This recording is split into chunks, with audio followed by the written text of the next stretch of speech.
বাবায় সন্তানরে বলল, আমি বাগানে ঢুকলাম, তুমি দাঁড়ায় দাঁড়ায় পাহারা দাও। সন্তান বলল, বাবা, বাগানের মালিক যদি তোমারে দেখে তাহলে তুমি বেইজ্জতি হয়ে যাবা। বাপ ডাইনে বামে তাকায় বলে, বাগানের মালিক তো বাগানে নাই, আমি বাগানে ঢুকলাম, তুমি দাঁড়ায় দাঁড়ায় পাহারাদারি করো। তার মানে বাবায় চুরি করবে, ছেলে পাহারা দিবে।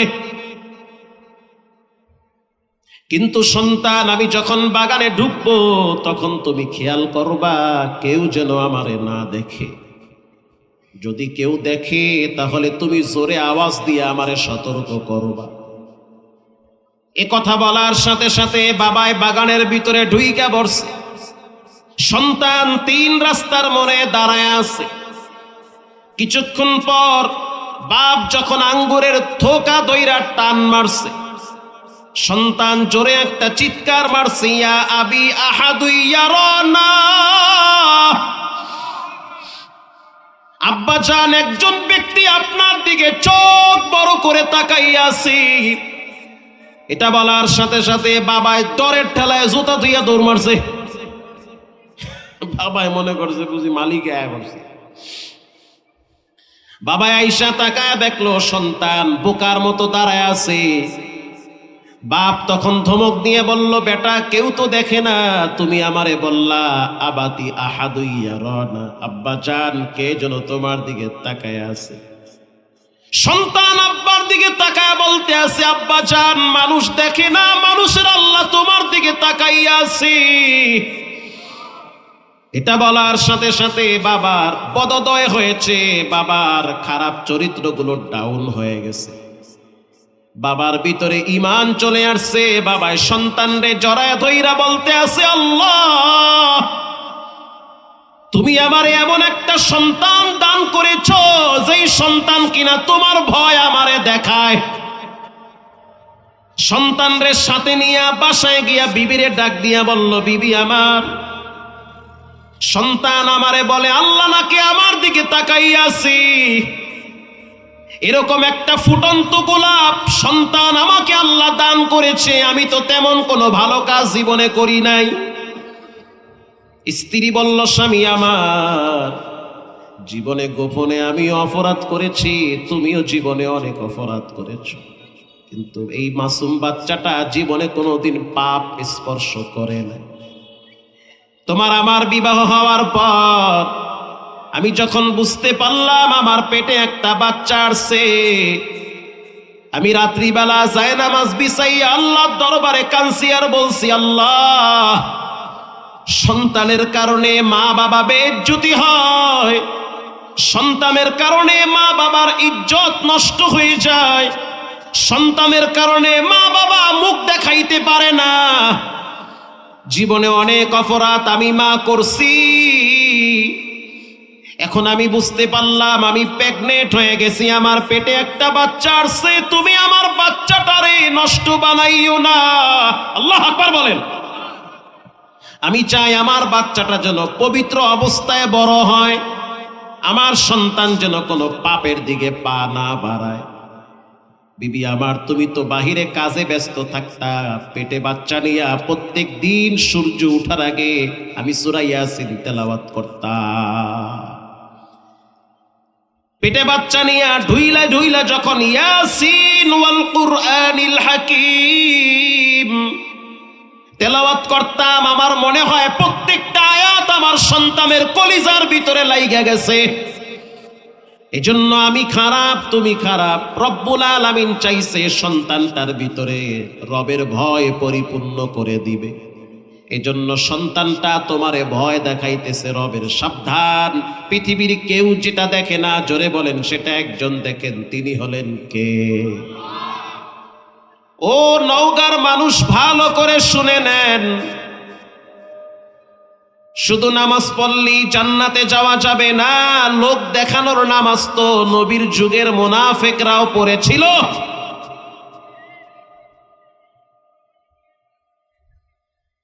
আল্লাহর রাসূল বলেন, জাহান্নামে তারা যাবে, তাদের সংখ্যা জাহান্নামে বেশি হবে যাদের ভিতরে 3টা বদ অভ্যাস থাকবে, অথবা তিন শ্রেণীর মানুষ জাহান্নামে সবচেয়ে বেশি যাবে। বলেন কয় শ্রেণীর মানুষ? তিন শ্রেণীর। এক নম্বরে যাদের ব্যবহার খারাপ, যাদের ভাষা খারাপ, যারা মানুষকে কথায় কথায় গালি দেয়। একটা প্রবাদ বাক্য আছে, ব্যবহার বংশের পরিচয়। ব্যবহারই জান্নাত জাহান্নামের পরিচয়গুলো ফুটে ওঠে। সমস্ত নবীরা ছিল উত্তম ব্যবহারকারী, সমস্ত নবীদের ব্যবহার ছিল সবচেয়ে ভালো ব্যবহার। একজন ইহুদি মসজিদে নববীতে দাঁড়ায় দাঁড়ায় প্রস্রাব করা শুরু করছে। হযরত ওমর রাদিয়াল্লাহু তাআলা আনহুর মেজাজ গরম হয়ে গেছে।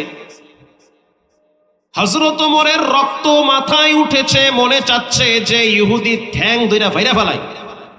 আরে মসজিদে নববীতে এক রাকাত নামাজ পড়লে, এক বর্ণনায় আসছে 1000 রাকাত নামাজের নেকি জমা করে দেওয়া হয়। সুবহানাল্লাহ। মসজিদে নববী, সেখানে দাঁড়ায় দাঁড়ায় প্রস্রাব করতেছে। আমনে হইলে তো রাগের ঠেলায় বাটা মাকে দিয়ে লইতেন, পরে যাওয়ার হইবে। আল্লাহর নবী বলল, ওমর রাগ করিও না, ধমক দিও না। তার প্রস্রাব যদি হঠাৎ বন্ধ হয়ে যায় তাহলে তার কষ্ট হবে। আল্লাহু আকবার বলেন। নবীর কি ব্যবহার, চাচা আপনার কি ব্যবহার? একটা বাচ্চা মসজিদে গেলে যদি আপনার টুপি খুলে, আপনি লঙ্গি খুললে হারে ফিরাইতে চান, ঠিক কিনা বলে? আর টুপি খুলছে, খুলুক না, সমস্যা। আমি তো মক্কা শরীফ হেদিনও দেখছি, ছোট ছোট বাচ্চারা সবগুলা টুপি এক জায়গায় জমা কইরা এর ভিতরে বয়া বয়া পানি ঢালতে আছে। মক্কা আল্লাহর ঘরে, হেরেমের ভিতরে। আমনে হইলে করতেন কি? আপনার ধমকে ঠেলায় তো মুইতে দিত। রাগ করবে না। বাচ্চারা মসজিদে আসুক, এটা আমরা চাই কি চাই না? ওদেরকে আসতে দেন। মসজিদে আসলে যদি ধমক দেন, বাচ্চারা মনে করবে ওহেনে গেলে ধমক খাওয়া লাগে, জামু না ওহেনে ঘরে হারাবিন হইয়া হইয়া পাবজি আর ফ্রি ফায়ার খেলাবো। ওরা হইয়া কইবে। ওগো আইতে দেন মসজিদে, চকলেট দেন, আইসক্রিম দেন, ঘোষণা দিয়ে দেন যারা একটানা ফজরের নামাজ 40 দিন মসজিদে পড়বে তাদেরকে মহল্লাবাসী একটা সাইকেল গিফট করবে, ঠিক কিনা বলেন? কমপক্ষে প্রথম কয়েকদিন সাইকেলের লোভে ফজরের টাইমে মসজিদে আইবে। এরপরে মসজিদের সাথে মহব্বত যখন তৈরি হবে তখন আর সাইকেলের লোভে আসবে না, তখন আল্লাহর ভালোবাসায় মসজিদে আসবে। আসতে দেন, রাগ করিয়া। আল্লাহর নবীর ব্যবহার ছিল সর্বোত্তম ব্যবহার। ওয়া ইন্নাকা লাআলা খুলুকিন আযীম।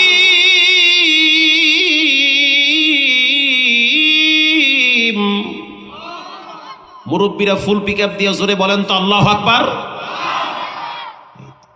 আল্লাহু আকবার জোরে মাঝে মাঝে বলা সুন্নাত। বলবেন, দেখবেন সব পরিবেশ পরিস্থিতি ঠান্ডা হয়ে যাবে। আল্লাহু আকবার হলো মুমিনের জীবনের সবচেয়ে বড় পাওয়ারফুল স্লোগান।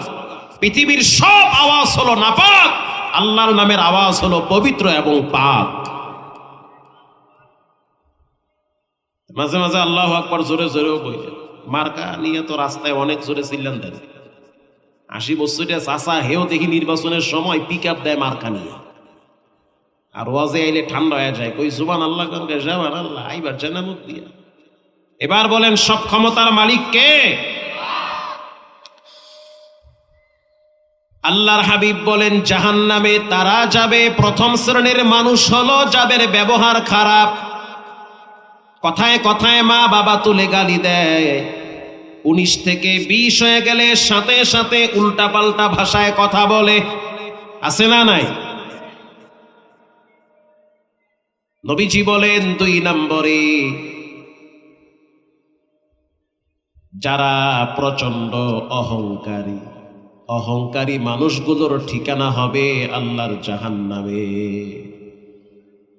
পৃথিবীর শ্রেষ্ঠ অহংকারী ব্যক্তির নাম ছিল ইবলিস। আল্লাহ অর্ডার করলো, ইবলিস তুমি আদমের সামনে মাথা নত করো। ইবলিস যুক্তি পেশ করলো, ক্বালা আনা খায়রুম মিন খালাকতানি মিন নারিন ওয়া খালাকতাহু মিন তিন।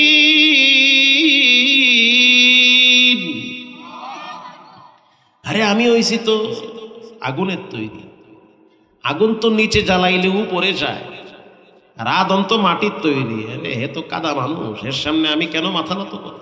আমার কি হেডাম কম আছে?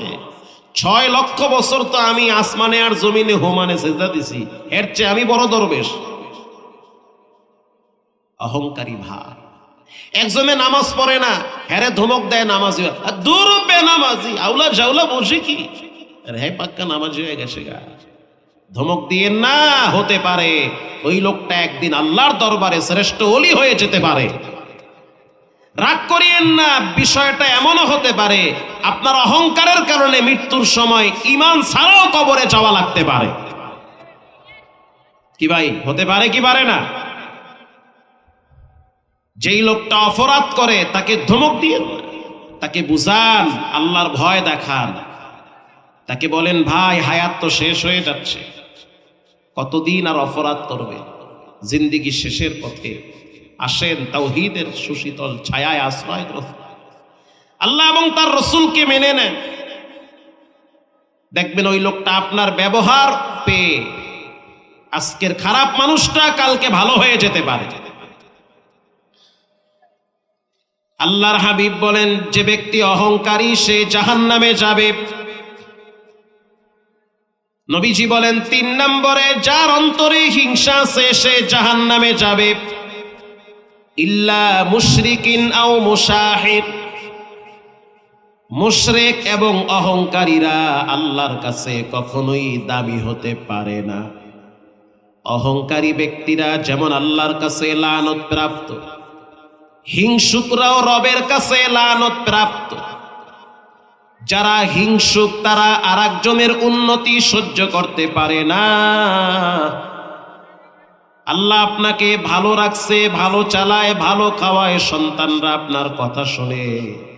একদল মানুষ দেখবেন আপনাকে নিয়ে চায়ের দোকানে সমালোচনা সবচেয়ে বেশি করে। আসতে বলবেন না, জোরে বলেন, ঠিক কিনা? হিংসুক, নিজেও ভালো থাকে না, আর একজনরেও ভালো থাকতে দেয় না। ভাই অমুকের ছেলে ভালো চাকরি পাইছে, দূর বেটা ওই চাকরিতে কদ্দূর চলবে, অত বেতন অল্প, এটা ভেস্কি মেরে লেছে। এই ভেস্কিটাই হলো হিংসা। ভালো চাকরি, বেতনও ভালো আছে, বেসরকারি চাকরি কয়দিন পর দেখবি আউলা জাউলা হয়ে গেছে, শেষ। না চাকরি টিকে গেছে গা, বেতনও ভালো পায়, বলছি ভালো জায়গায় বিয়াও করছে। কও কি এমনি এমনি কেমনে করলেন? আল্লাহ করাইছে। তার মানে আপনি ভালো যতই থাকেন, যতই চলেন, একদল মানুষের শরীরে সারাদিন অ্যালার্জি লেগেই থাকবে, সে সহ্যই করতে পারে না আপনার উন্নতি। রাসূল বলেছেন যে এরা হলো হিংসুক। এই হিংসুকরা যত বড় পাগড়ি লাগায় নামাজ পড়ুক, এদের নামাজের কোনো মূল্য আল্লাহর কাছে নাই। কিসের নামাজ পড়েন, কিসের জিকির করেন, আপনার ভিতরে হিংসার ফ্যাক্টরি ভরা। হিংসুকরা আল্লাহর পক্ষ থেকে লানত প্রাপ্ত। 2টা জিনিস নিয়ে ঈর্ষা করা জায়েজ। আল্লাহ রাব্বুল আলামিন যাকে কোরআন দান করেছেন, সেই কোরআন সে রাতে পড়ে, দিনেও পড়ে। ফজরের নামাজের পর তাকায় দেখেন মসজিদের বারান্দায় বসে বসে সুন্দর করে কোরআন তেলাওয়াত করে। তার তেলাওয়াত শুনে আপনার দিল ঠান্ডা হয়ে গেছে। মারহাবা বলেন। কোরআন শরীফ ভালো পড়তে পারে। আপনি যদি এটা আল্লাহর কাছে বলেন, আল্লাহ এত চমৎকার ভাবে তোমার কোরআন তেলাওয়াত করে, যদি আমিও তার মতো পড়তে পারতাম তাহলে আমার জীবনটাও ধন্য হয়ে যেত। এটাকে বলা হয় ঈর্ষা। এটা জায়েজ, এটা ভালো, এই গুণটা থাকা দরকার আছে না নাই? রাজুলুন আতাহুল্লাহুল কুরআন আনা আল-লাইল ওয়া আনা আন-নাহার। নবীজি বলেন দিনেও তেলাওয়াত করে, রাতেও তেলাওয়াত করে। মদিনায় যাওয়ার পরে যখন বুঝলাম এত সুন্দর তেলাওয়াত, 30-40 লক্ষ মানুষ তারাবির সালাতে দাঁড়িয়ে আছে, 2-2.5 ঘন্টা সময় লাগে, দাঁড়ায় আছে তো দাঁড়ায় আছে, মোটেও রুকুতে চাইতে চায় না। একটা মানুষের ভিতরে ঝিমানি ভাব আসে না। আর এত চমৎকার তেলাওয়াত, মনে হচ্ছে দিলটারে কেড়ে নিয়ে যায়, এ যেন এক আরেক জগতে হারিয়ে যায়। ছোট ছোট বাচ্চাদেরকে দেখছি, আরবি বাচ্চারা নামাজে দাঁড়ায় দাঁড়ায় কোরআন শুনে চোখের পানি ছেড়ে কাঁদে। আহা, আপনি যদি মনে মনে ভাবেন যে রব্বুল আলামিন তাকে আপনি রাতে কোরআন তেলাওয়াতের সুযোগ দিয়েছে, সে দিনেও তেলাওয়াত করে রাতেও তেলাওয়াত করে, তার মতো যদি আমি একটু কোরআন পড়তে পারতাম তাহলে আমার জীবন ধন্য হতো। এরকম একটা অবস্থা ভিতরে থাকাটা ভালো না খারাপ? অনেক ভালো। নবীজি বলেন 2 নম্বরে যাকে আল্লাহ সম্পদ দিয়েছে, والذين إذا أنفقوا لم يسرفوا ولم يقتروا وكان بين ذلك قواما। আল্লাহ রাব্বুল আলামিন বলেন যে আমার কিছু বান্দা আছে, তারা তাদের সম্পদগুলো অপচয় করে না, ক্যাসিনো, জুয়া, তাস, ক্রাম এগুলোর পিছনে নষ্ট করে না। এগুলো কি ভালো না খারাপ? নষ্ট করে না। আবার যখন আমার মসজিদ, আমার নবীর ঘর, মাদ্রাসা, দ্বীনি কাজের জন্য যখন তাদেরকে বলা হয় তোমরা আল্লাহর জন্য দান করো, তখন তারা কিপটামি আর বখিলামি করে না। আস্তে বলবেন কেন? জোরে বলেন, ঠিক কিনা? কিপটামি করেন, বখিলামি করেন। মজার একটা ঘটনা মনে পড়ে গেছে, বলবো আমি। নবীর দরবারে একজন গরিব ব্যক্তি গিয়ে বলল, হুজুর আমি বিপদে পড়ছি, কিছু সহযোগিতা করেন। আল্লাহর হাবিব বলল, যাও তুমি ওসমানের কাছে যাও। ওসমান গনি, তিনি সম্পদওয়ালা, তাকে আল্লাহ তাআলা অঢেল সম্পদের মালিক বানিয়েছে। তুমি তার কাছে যাও, সে তোমাকে অনেক দিবে। গরিব ব্যক্তি হযরত ওসমানের দরবারে চলে গেছে। একজন মুসাফির ভিক্ষুক গিয়া বলতে আছে, এখনো পর্যন্ত কিছু বলে নাই, দূরে দাঁড়ায় আছে, দাঁড়ায়া দেখতেছে যে ওসমানের কাছে চাওয়া যাবে কিনা, তার পরিস্থিতি কি। দূর থেকে তাকায়া দেখতেছে ওসমান রাদিয়াল্লাহু তাআলা আনহু উটের পিঠে বসা আছে। বলেন কিসের পিঠে? উটের পিঠে। 10টা লোক থাকবে, আমি 10 জনরে ওয়াজ করব ইনশাআল্লাহ। বলেন ইনশাআল্লাহ, কিন্তু মনোযোগ থাকতে হবে। উটের পিঠে বসে আছে, বসে বসে রুটি আর খেজুর খাইতেছে। আরবের জাতীয় খাবার রুটি আর খেজুর। আরবদের সামনে দিয়ে যদি আপনি খাসি কাটটা ফালায়া দেন, কিচ্ছু কইবে না, আরো হালা। কিন্তু ওদের সামনে যদি আপনি এক টুকরা রুটি ফালান, ওদের মেজাজ খারাপ হয়ে যায়। গরিব ব্যক্তি তাকায়া দেখলো হযরত ওসমান উটের পিঠে বসে বসে রুটি আর খেজুর খাইতেছে। এক টুকরা রুটি তার হাত থেকে মাটিতে পড়ে গেছে। মাটিতে পড়ে যাওয়ার সাথে সাথে হযরত ওসমান উটের পিঠ থেকে নিচে নামছে। একটুখানে রুটি পড়ে গেছে, এইটা উড়াবার লইয়া উটের পিঠ থেকে নিচে নামছে। এখন ওই ফকির চিন্তা করে, এ তো আমার চেয়ে বড় ফকির। কোন ফকিরের দ্বারা নবী পাঠাইছে? হযরত ওসমান রাদিয়াল্লাহু তাআলা আনহু উটের পিঠ থেকে নাইমা রুটির টুকরার ভিতরে যখন ধুলা বালু লাগছে সেগুলা পরিষ্কার করেছে। এরপরে আবার রুটির টুকরা নিয়ে উটের পিঠে বইসা ঠান্ডা মাথায় খাওয়া শুরু করছে। আল্লাহু আকবার বলেন। এখন ওই মিসকিন চিন্তা করে, আই হায় কাদ্দারে গেছি। একটু করে রুটি হেইটা নিচে পড়ে গেছে গা, এই উটের পিঠ থেকে নিচে নাইমা হেই টুকরা রুটি উপরে উঠাইয়া, আইরে আল্লাহ, এটা আবার পরিষ্কার করে আবার খাইতে আছে।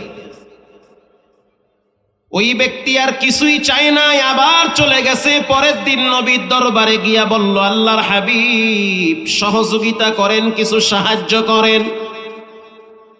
আল্লাহর হাবিব বলল, ওসমানের কাছে যাও। ওসমান সম্পদওয়ালা ব্যক্তি, তাকে আল্লাহ অনেক সম্পদের মালিক বানিয়েছে। মারহাবা বলেন। যাও তার কাছে যাও, অনেক দিবে তোমাকে। এই ঘটনার সব খুইলা কয় না। আবার গেছে, দূর একবার গেছি, গিয়ে দেখি রুটি উঠিয়ে খায়। আবার যাই, নবী কইছে যাই।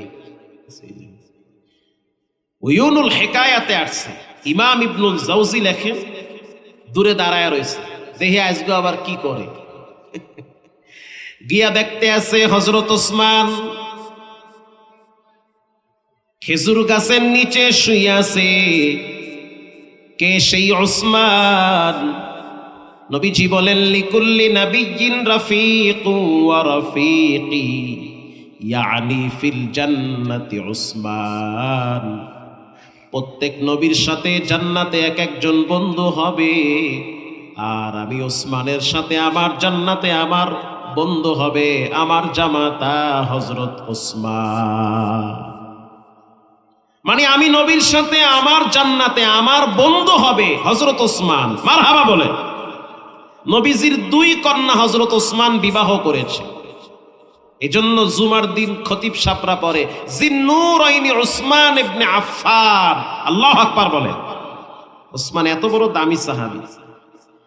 আল্লাহর নবী দোয়া করছে, সাহিলিল হিসাব আলাল উসমান।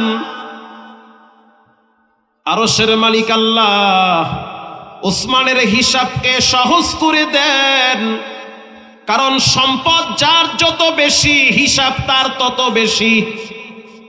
ঠিক কিনা বলে? পরের দিন মিসকিন গিয়া তাকায়া দেখলো হযরত ওসমান খেজুর গাছের ছায়ায় শুয়ে আছে, আর রোদের নিচে মানে সূর্যের নিচে তুলা শুকা দিতে আছে। তুলা, তুলা চিনেন আপনারা? তুলা কি রোদরে শুকা দেয় না? রোদরে শুকা দিতে আছে তুলা। বাতাস শুরু হয়ে গেছে। হযরত ওসমান শোয়ার থেকে উইঠা বইসা পড়ছে। ভাই এত জোরে বাতাস, না জানে তুলা উড়াইয়া লইয়া যায়। কিছুক্ষণ পর মুসাফির তাকায়া দেখলো অল্প একটু তুলা বাতাসে উড়তেছে। হযরত ওসমান সেই তুলাটারে থাবা দিতেছে। ওরে আল্লাহ, গতকালকে যা দেখছি হের চেয়ে আজকে দেখি আরো ভয়াবহ অবস্থা। ওইটা তো খাওন, এটা তো তুলা, এ তুলার পিছনে দৌড়াইতেছে। হযরত ওসমান এক টুকরা তুলার জন্য প্রায় আধা ঘন্টা পর্যন্ত দৌড়াইতেছে। কেন? বাতাসে তুলা উড়ায় নিয়ে যাবে। মারহাবা বলেন। ফকির চিন্তা করলো, কি করা যায়, আজকেও চামু না, আমি আবার নবীর কাছে যাবো। লজ্জায় চায় না, দূর, এত দেখি আমার সে বড় ফকির। আমি ফকির হইতে পারি, তবে এত বড় ফকির না আমি। তুলা উড়া যায়, আমি এটার পিছনে দৌড়াবো। দূর, তুলা উড়া যায় যাচ্ছে গেছে নবীর কাছে। চিৎকার মাইরা বলতে আছে, আল্লাহ কারীম, ওগো আল্লাহর হাবিব, আমারে কিছু সহযোগিতা করেন, আমি গরিব, আমার পেটে খাবার নাই। আল্লাহর হাবিব বলল, তোমার না বলছি ওসমানের কাছে যাও? না যাবো না আমি। কেন যাবা না? দুইবার গেছে, গিয়া দেখলাম রুটির টুকরা উঠাইয়া খায়। পরের বার গিয়া দেখলাম তুলার পিছে পিছে দৌড়ায়। আজকে আবার যাও, চাইছো কিছু? না চাই নাই, চাওয়ার তো সাহসই পাই নাই। কি চামো, আমার চাওয়ার মন মানসিকতাকে চাও লইয়া। আল্লাহর হাবিব বলল, যাও ওসমানের কাছে যাও, দেখো তোমারে কি পরিমাণ সহযোগিতা করে। যাও তুমি তার কাছে।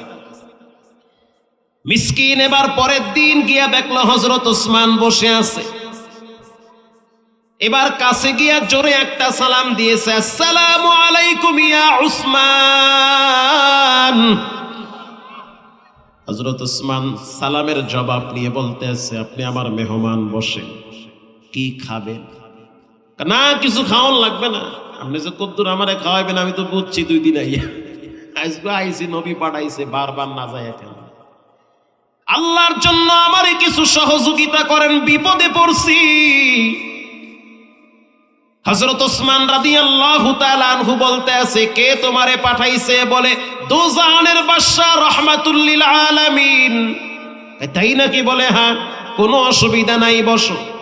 আমার 70টা উট দামেস্কের থেকে মদিনায় ঢুকতেছে, ওই উটের পিঠে কোটি কোটি টাকার সম্পদ আছে, তোমার যত সম্পদ মনে চায় নিয়ে যাও, আল্লাহর জন্য আমি তোমাকে দান করে দিলাম। हर के दारत सरफे कुंदर राहे ऊ लं तनालुल बिर्रा हत्ता तुफिकू। তোমার প্রিয় বস্তু আল্লাহর জন্য দান করো। আপনারা কি ঘুমায় গেছেন? কে কে ঘুমাইছেন 2 হাত তুলে আল্লাহকে দেখান। ভাই সবই তো ঘুমাই বললাচ্ছে। আল্লাহ আপনাদেরকে শেষ পর্যন্ত সজাগ থাকার তৌফিক দান করে। আপনারা যে ঘুমান নাই এটাই তার প্রমাণ। ঘুমান না মানুষকে হাত তুলতে পারে? ঘুমান নাই তো আপনারা। যেই পরিমাণ গরুর গোশত খাইছেন আপনারা আজকে, আলহামদুলিল্লাহ, আলহামদুলিল্লাহ বলে আলহামদুলিল্লাহ। ঘুম তো এত সহলে ধরার কথা না।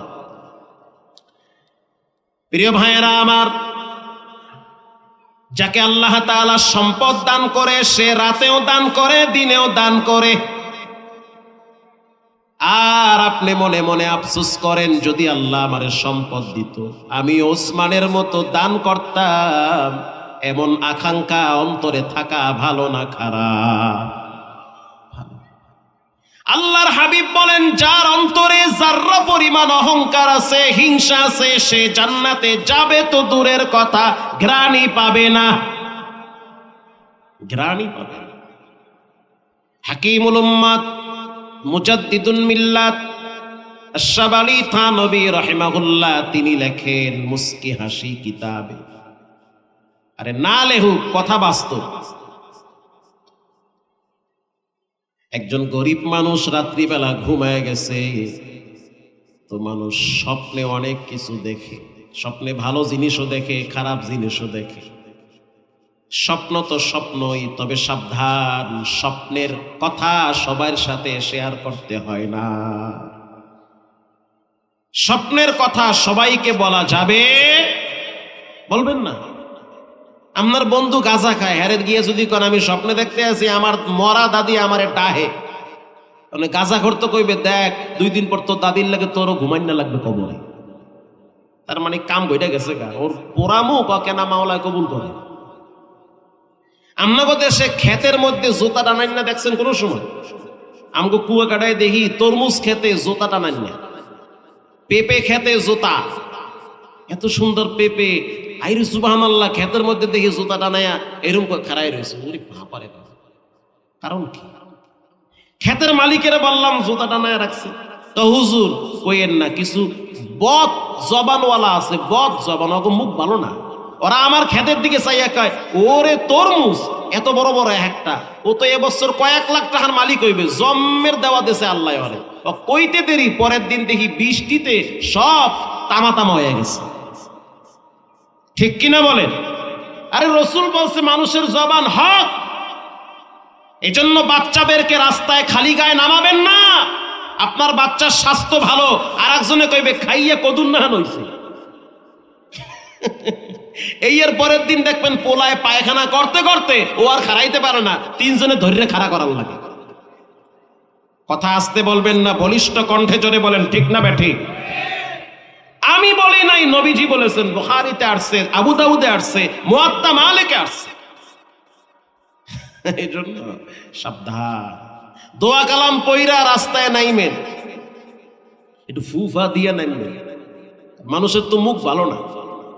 আপনার সফলতা দেখলে আর একজনের দূর থেকে এমন একটা কথা কইবে, পরের দিন দেখবেন গেছে গা, সফলতা বিফলতা হইয়া গেছে সব। এই জন্য ফুটু দিয়ে রাস্তায় নামবে। দৈনিক আমি না হইলো 10-15 বার ফু মারি, এক জায়গায় যাই, কেডা কোন কথা কইয়ে কোন বিপদে হাল। ঠিক কিনা বলে? এটা ফুফা দিয়ে নামবে। আপনারে গুলি করে মারবে না, কিন্তু আপনারে এমন ব্ল্যাক ম্যাজিক করবে বা জায়গায় কাট করে ফেলাইবে।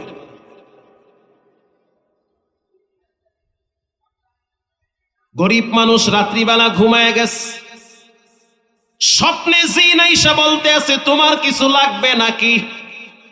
আমি একটা হাদিসের ব্যাখ্যা করতে আছি, আবার মনে করেন না যে কি কইবার লাগছে মোল্লা। হাদিসের ব্যাখ্যা এটা, যার অন্তরে অহংকার থাকবে, হিংসা থাকবে, সে জান্নাতের ঘ্রাণ পাবে না। পাবে? গাছের গোড়া সাপ না কইরা যদি পানি ঢালে না গায়, ওই গাছ কি জিন্দা হইবে? তো জিন্দা হইবে। প্রিয় ভাইরা আমার, ভালো করে শুনে নেন। স্বপ্নে একজন জিন এসে বলতে আছে তোমার কিছু লাগবে নাকি। তুমি তো কৃষক মানুষ, কৃষি কাজ করো, আমি জিন, আমার অনেক পাওয়ার আছে, আমাদের নামে কোরআনে সূরাও নাজিল হইছে, সূরায়ে জিন। বলেন সূরায়ে জিন। قل أوحي إلي أنه استمع نفر من الجن فقالوا إنا سمعنا قرآنا عجبا। সূরার নাম সূরায়ে জিন, কোরআনে আসছে। জিন সত্য। বলেন জিনের স্রষ্টা কে?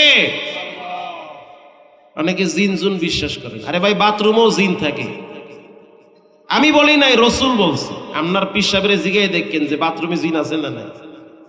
এজন্য বাথরুমে ঢোকার সময় দোয়া আছে। চাচা, আপনার ছেলের বউরে কইেন যে বাথরুমে ঢোকার সময় দোয়া কালাম পড়া ঢুকো, তা নাহলে বাইরে কিন্তু ফ্রিজ ধরে ঠেলবা। আল্লাহুম্মা ইন্নী আউযু বিকা মিনাল খুবসি ওয়াল, তো সবই তো আপনারা দেখি পারেন। তো জিন টিনে এলাকাও তাহলে আছে। প্রত্যেকের ঘরের বাথরুমে বদ জিন থাকে। এজন্যই তো দোয়া টানায় রাখতে কইছে রাসূল, দোয়া পড়তে থাকে। ছেলে মেয়েদেরকে বাথরুমে যখন যাবে বইলা দিবেন দোয়া কালাম পড়া ঢুকো, তা না হইলে কিন্তু উল্টাপাল্টা হয়ে যাইতে পারে। বের হওয়ার সময় দোয়া, গুফরানাকাল হামদুলিল্লাহিল্লাযী আযহাবা আন্না ওয়াফা, দোয়া পড়ো।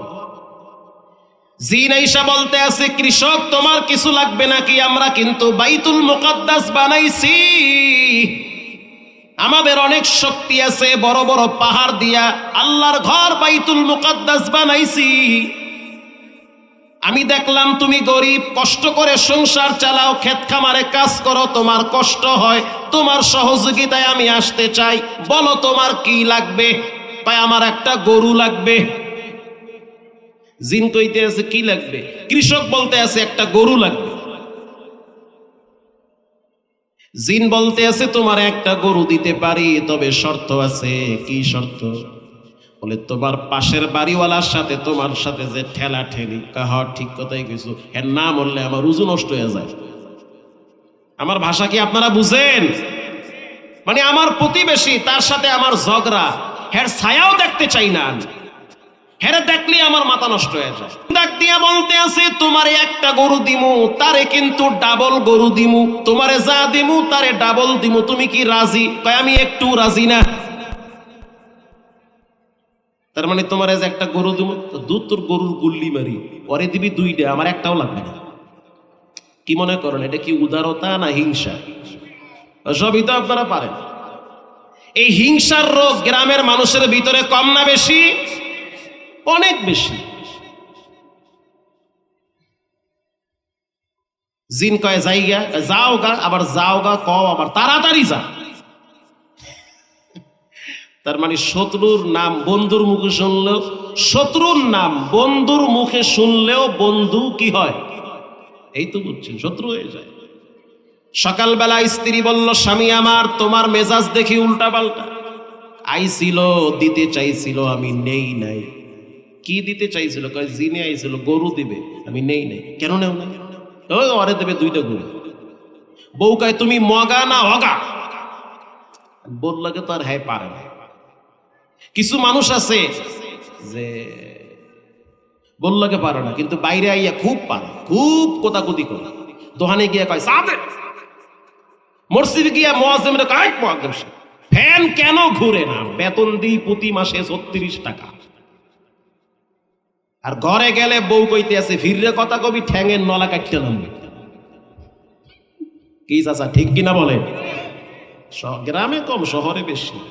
একদম পুরা মুলা বানাইয়া ঝুলাইয়া রাখে স্বামীর। এক কাপ চা দিবা, চা লইয়া খাও। কফি কফি ঠান্ডা পানি খান, কফি দিয়া কি করবা? স্ত্রী বলল স্বামী আমার তোমারে একটা গরু দিতে চায়, নিয়ে নাও গরু। আরে বাঙালি তো ব্রয়লার মুরগি পাইল পকেটে লয়, এক প্যাকেট খিচুড়ির জায়গায় 3 প্যাকেট নিয়ে মারামারি করে। লয়া লও, ঠিক কথাই কইছে। কিছুদিন পরে আবার জিনে আইসা বলে কিছু লাগবে, হ লাগবে কি, গরু দে। শর্ত মনে আছে ওর? কয়টা? 2টা। তোমারে সিঙ্গেল, ওরে কি ডাবল। পরের দিন তাকায় দেখলো এর একটা গরু আর 2টা গরু। এর যে একটা দিছে শুকরিয়া নাই। আমি যে ভালো চলি, দামি একটা কাপড়ের জামের দাম হয়েছে যে 900 টাকা গজ এই কাপড়টা। এরপরও শান্তি নাই, হ্যাটটা দেখলে আমার ভিতরটা জ্বলে। এত তেল তেল করে দেখি কি এক অবস্থা। আল্লাহু আকবার জোরে বলেন। হিংসা দেখা যায় না, এটা ভিতরে লেগে থাকে। হিংসুক কখনোই জান্নাতের ঘ্রাণ পাবে না। আমি বলি নাই, মুহাম্মাদুর রাসূলুল্লাহ সাল্লাল্লাহু আলাইহি ওয়াসাল্লাম বলেছেন। হিংসা মুক্ত জীবন করেন, ওই অন্যান্য আমল কম করলেও ফিডা ফাটা যা দরকার উপস্থিত ফেরেশতারা দিয়া এরপরে কবে যা এদিক দিয়ে চইলা যাও দিকে, মানে আদালতে দাঁড় করাইবে না, এর আগেই মোটামুটি এদিক দিয়ে লয়ে যাইবে। কিছুদিন পরে আবার জিনে আইসা বলে কিছু লাগবে, কয় হ লাগবে। কি লাগবে? কয় একতলা ঘর কইরা দে। একতলা ঘর?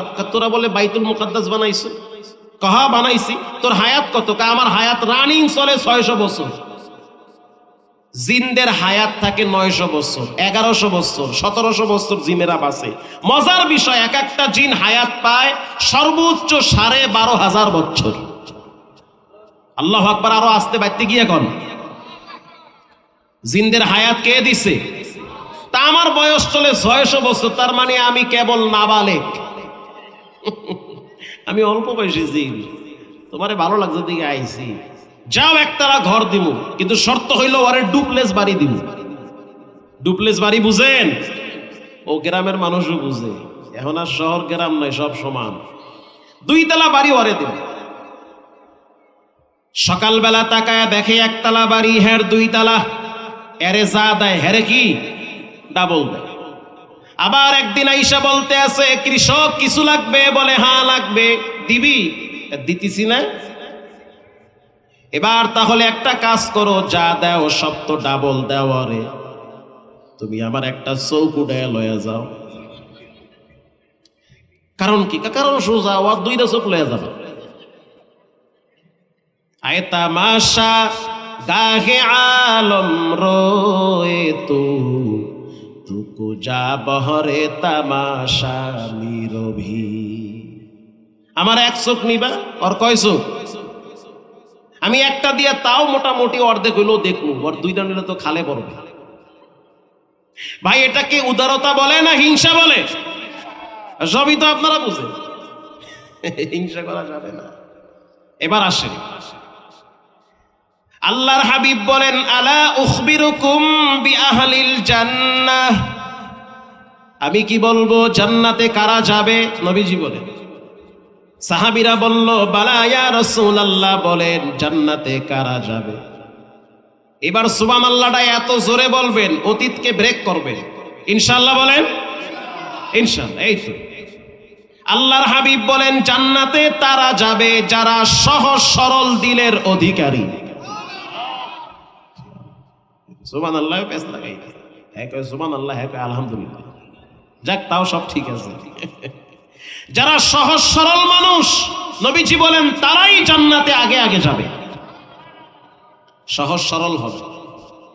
আল্লাহ আপনাদেরকে তৌফিক দান করে। প্রিয় ভাইয়েরা আমার, আমি আপনাদের সামনে সূরা আনফালের একটি আয়াত তেলাওয়াত করেছি। আল্লাহ রাব্বুল আলামিন বলেন যার ভিতরে 5টা গুণ থাকবে তাকে 3টা পুরস্কারে পুরস্কৃত করা হবে।